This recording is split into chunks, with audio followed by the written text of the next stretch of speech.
सुबह की पहली किरण के साथ जब मोहन अपने खेत पहुंचा तो उसकी आंखें फटी की फटी रह गई। जहां कल तक धूल उड़ती थी, आज वहां घुटनों तक ऊंची हरी भरी फसल लहलहा रही थी। बड़े बड़े चमकदार आलू और मोतियों जैसे मटर के दाने। तभी वहां से काला गुजरा। काला हैरानी और चिढ़ के साथ, अरे मोहन, ये क्या तमाशा है? कल शाम तक तो यहाँ मिट्टी उड़ रही थी और आज एक ही रात में इतनी बड़ी फसल। कौन सा गड़ा हुआ खजाना हाथ लग गया तेरे? या कहीं शहर से कोई चोरी का माल लाकर यहाँ गाड़ दिया है? नहीं काला भाई, ये ना कोई चोरी है और ना कोई तमाशा। ये तो ऊपर वाले की मेहरबानी है। कल एक घायल चिड़िया की मदद की थी, बस उसी की दुआओं ने आज ये रंग दिखाया है। देख भाई, कितने सुंदर आलू और मटर है। तू भी थोड़े घर ले जा। दुआएं?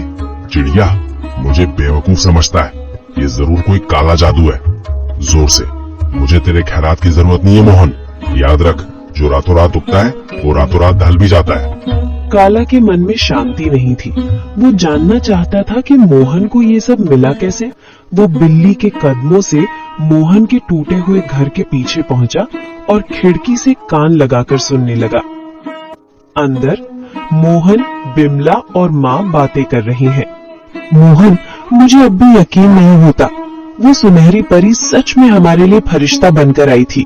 उसने कहा था ना कि जब तक दिल साफ रहेगा ये फसल बढ़ती रहेगी। हाँ बिमला, उसने उसी बरगद के पेड़ के पास दर्शन दिए थे जहाँ से मैं रोते हुए लौट रहा था। वो दिव्य प्रकाश, वो ममता भरी आंखें, मैं कभी नहीं भूल सकता।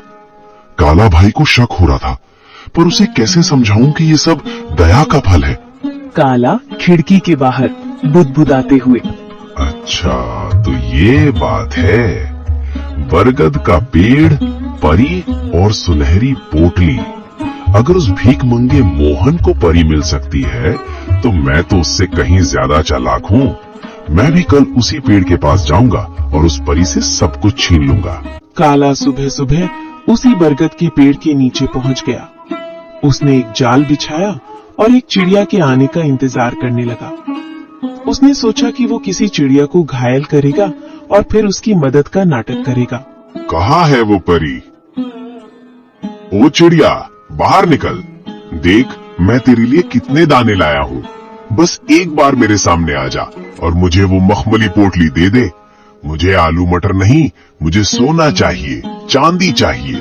मैं उस मोहन से बड़ा आदमी बनना चाहता हूँ। काला घंटों चिल्लाता रहा। कभी रोने का नाटक करता तो कभी लालच में पेड़ की टहनियां हिलाता, लेकिन वहाँ सन्नाटा छाया रहा। अचानक एक तेज ठंडी हवा चली और एक आकाशवाणी हुई। काला, प्रार्थना हृदय से की जाती है, लालच से नहीं। मोहन ने एक जान बचाने के लिए अपनी कमीज फाड़ी थी और तू एक जान लेने के लिए जाल बिछा रहा है। जा, तुझे कुछ नहीं मिलेगा क्योंकि तेरा मन ईर्ष्या की राख से भरा है।